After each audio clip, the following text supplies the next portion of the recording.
That could spawn a long story. 5 minutes. 5 minutes? Okay, Yeah. I'll try and keep it to 5 minutes. Because this is kind of funny.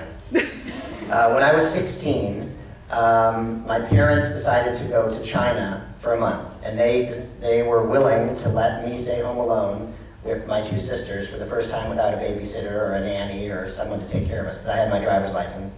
And I was willing to sort of oversee my sisters and be responsible and take care of everything.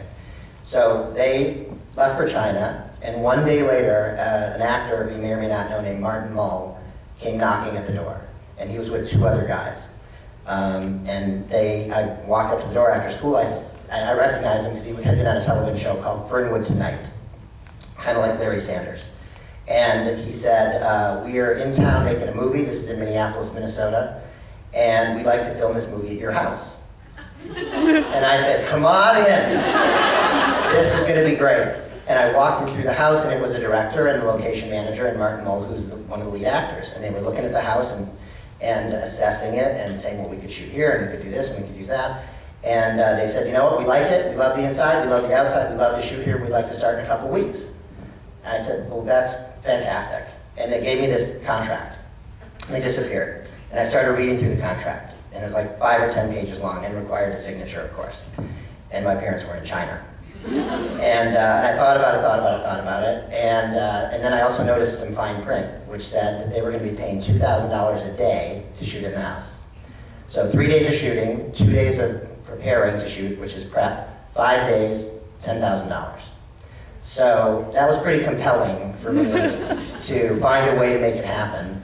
And a little backstory was that I was driving a car at the time that I wasn't very proud of. It was a powder blue Bonneville that my dad had handed down to me.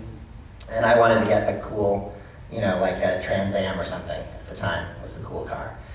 So I thought about it too much, and I just realized I couldn't forge my parents' signature. So I went to my aunt's house, who was supposed to sort of help out if there was a problem. And I got to her house, and I'm holding the paper, and I'm holding a pencil, and her kids are running around screaming, and she's on the phone, and she's cooking.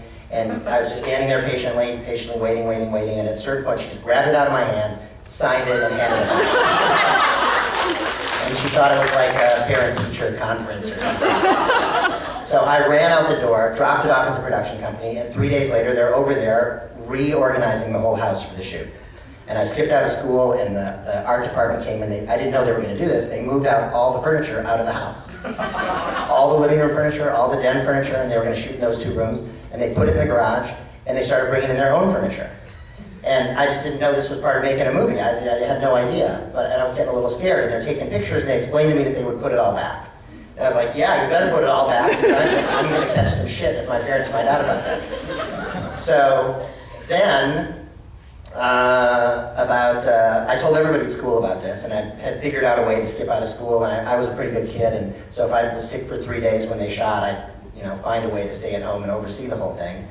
And the teachers weren't too suspect, and my friends would come after school and hang out and watch, and we had this plan.